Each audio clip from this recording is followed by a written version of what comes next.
Doctor గారు, నేను కొంచెం లావుగా ఉంటాను. రాత్రిపూట నిద్రలో విపరీతంగా గురక వస్తుంది. పగటిపూట కూడా నిద్ర వస్తుంది. ఇది స్లీప్ యాప్నియా లక్షణాలు అంటున్నారు. దీనివల్ల ఎలాంటి దుష్పరిణామాలుంటాయి తెలియజేయండి అని అడుగుతున్నారు. గుర్కా అనేది మనం జనరల్గా పాపులేషన్లో మాట్లాడుకుంటే ప్రతి మనిషికి గుర్కా వస్తుంది. ఈవెన్ చిన్నపిల్లల్లో కూడా గుర్కా మనం చూస్తుంటాం. ఈ గుర్కా అనేది ఒక డిసీజ్ అనేది కాదు, ఒక సింటమ్ అనమాట. ఒకవేళ పేషెంట్స్కి కానీ ఎవరికైనా గుర్కా ఎక్కువ వస్తే వాళ్ళు డెఫినెట్గా డాక్టర్స్ దగ్గర వెళ్ళి దానికి ఏమైనా ప్రాబ్లం ఉందా లేదా చూసుకోవాలి. ఇది అబ్స్ట్రక్టివ్ స్లీప్ యాప్నియాలో ఒక రకమైన సింటమ్ అనమాట. ఇది లోపల గుర్కా ఉన్న వాళ్ళకి ఈ అబ్స్ట్రక్టివ్ స్లీప్ యాప్నియా ఉండే అవకాశాలు చాలా ఎక్కువగా ఉంటాయి.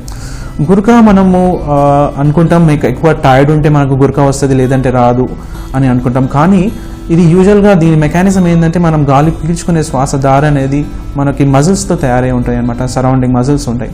అది ఒకవేళ మన మజిల్స్ అనేది నారో అయిపోతే కనుక ఈ గుర్కా రావడం జరుగుతాయి అనమాట. నారో అయిపోయి ఇది వైబ్రేట్ చేస్తుంటుంది. మన ఎయిర్వేస్ నారో అయిపోయి మన గాలి పీల్చుకునేది సరిగా అందకపోతే ఇది వైబ్రేట్ చేసి స్నోరింగ్ సౌండ్స్ రావడం జరుగుతాయి. సో ఈ స్నోరింగ్ సౌండ్స్ వచ్చి ఒకవేళ వేరే సింటమ్స్ ఉంటే మీకు డాక్టర్ దగ్గర వెళ్ళాలి. రెండోది ఫ్రీక్వెన్సీ ఆఫ్ ద స్నోరింగ్ అనమాట. ప్రతి దినం మీరు స్నోరింగ్ చేస్తుంటే డెఫినెట్గా మీకు జబ్బు ఉండే అవకాశాలు ఉంటాయి. అప్పుడప్పుడు మీకు స్నోరింగ్ వస్తుంది అంటే దానికి పెద్దగా మనం పట్టించుకోకూడదు. కాకపోతే చిన్న పిల్లల్లో కూడా మనం గుర్కా వస్తుంది, మనం గుర్కా వస్తే మంచిది అనుకుంటాం. కానీ గుర్కా మంచిది కాదు చిన్న పిల్లల్లో కూడా. చిన్న పిల్లల్లో గుర్కా వస్తుంటే దానికి కారణాలు చాలా ఎక్కువగా ఉంటాయి. అంటే దాంట్లో ఎడినాయిడ్స్ అని, పాలిప్స్ అని, మన లోపల టాన్సిల్స్ పెరిగిపోవడం కానీ అన్నీ జరుగుతాయి. వీళ్ళలో ఒకవేళ స్లీప్ డిసార్డర్స్ మనం ఎక్స్క్లూడ్ చేసుకోవాలి. ఎందుకంటే వీళ్ళలో స్లీప్ డిసార్డర్స్ ఉంటే వాళ్ళకి ఆక్సిజన్ సరిగా అందకపోతే వాళ్ళు థ్రైవ్ కారు, వాళ్ళకి గ్రోత్ అనేది చాలా ప్రాబ్లమ్స్ అవుతుంటాయి. వాళ్ళకి మైల్ స్టోన్స్ అనేవి ఎక్కువగా అచీవ్ కావు, చాలా లేట్ మైల్ స్టోన్స్ అవుతాయి. ఇవన్నీ ప్రాబ్లమ్స్ ఉంటాయి అనమాట. స్కూల్లో ప్రాబ్లమ్స్ ఉంటాయి, వాళ్ళు ఎక్కువ నిద్రపోతుంటారు, స్కూల్లో కూడా నిద్రపోతారు, అయితే కాన్సన్ట్రేట్ చేయలేరు. సో ఇట్స్ వెరీ ఇంపార్టెంట్ చిన్నపిల్లల్లో.